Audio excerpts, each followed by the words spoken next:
G'day, it's Joel Rasmussen from Southern Cross Combat, and I'm here backstage at Road to Hex 1 talking to Marwan Rahiki, a gentleman who did not fight today. You fought yesterday. And you got a big first round stoppage. How are we feeling 1 day removed from the night? That's good. That's really good. That's what I say to my team. I say I'm gonna go in there and win by a first round knockout, and that's exactly what I did. So Not only is that exactly what you did last night, that's now 3 times you've done that. Every time do you say it? every time I say it. How do you do that? I don't know. That's what I do. I'm the best striker. I'm the best one on striking. Like I don't feel like just like Mannu is the first guy to show me that he wanna stand with me and he wanna fight with me and throwing these kicks. I'm like nah.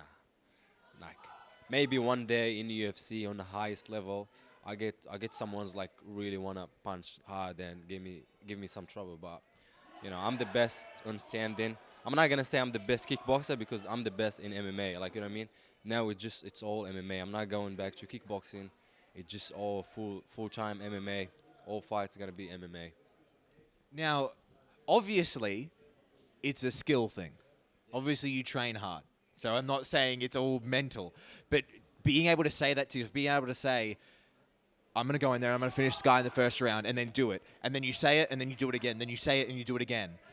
What is that edge? Is it a mental thing? Is it just that, like, envisioning and that belief?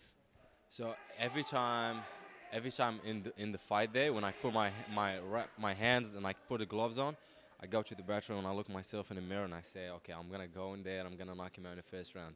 And I look myself in my eyes like I'm someone else watching me.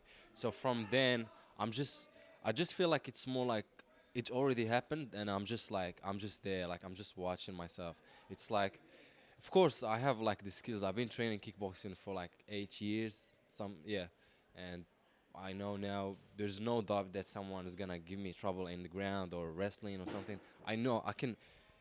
You haven't seen my wrestling or jiu-jitsu yet, but trust me, like when I don't have any problem with that. If someone's gonna shoot, I'll be wrestling too. It's been a huge weekend for your gym, 5 from 6, everyone getting stoppages.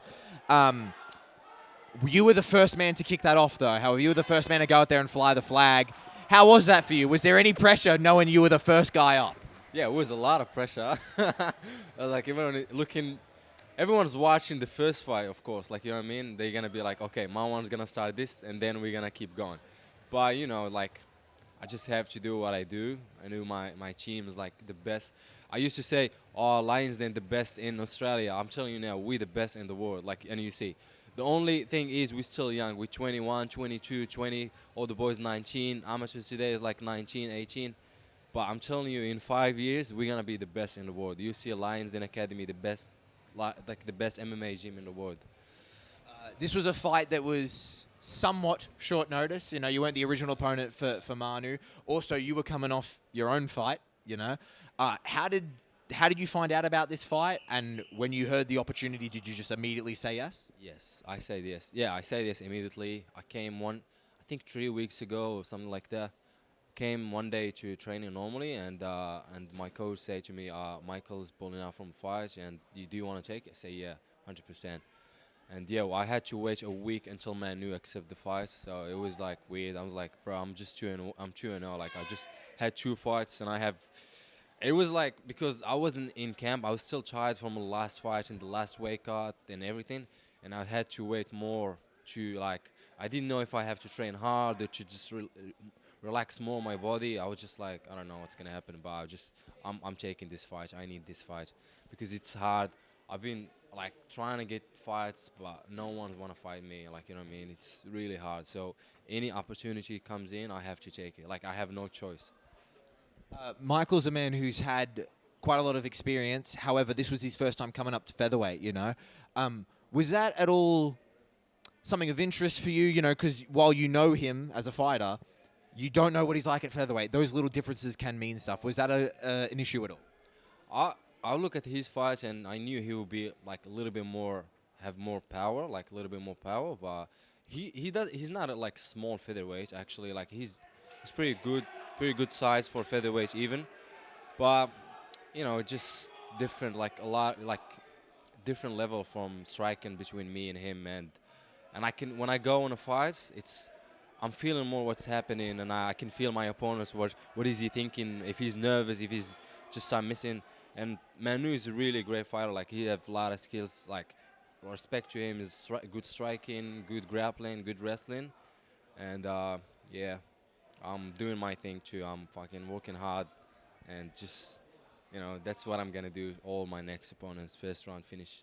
I don't want any second round. I don't want any decisions. I don't want submissions. I just want knockouts. That's what my dad likes. That's what my family likes. Just go in there and knock him out. What the fans like. Talking about that hard work, you're going to go back to the grindstone once you get back home, back to New South Wales. When would you like the turnaround? When would you like to next step into the cage? Anytime. I'll be ready. No injuries, just my shin, my knee sore a little bit, but I'll be ready to fight in 4 weeks, and in 4 or 5 weeks I'll be ready to fight again. But we'll see. We'll see what's gonna happen. I see a lot of shows coming up now. Let's see what's gonna happen. Maybe, hopefully, I like Hex. It's a really good show, so we'll see. And finally, from me, backstage, you had an interaction. There wasn't an incident, but an interaction with Alastair Volders. You were like, "Hey, man, why don't we fight?"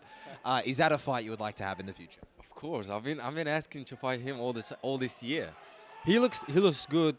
He looked good when he won that fight by first round finish too. Because I want someone who looks like the striker. I want the fans and all the fans here to see me is like I'm not just the striker who knocks out a grappler, because the grappler have like low IQ on striking. Like, you know what I mean?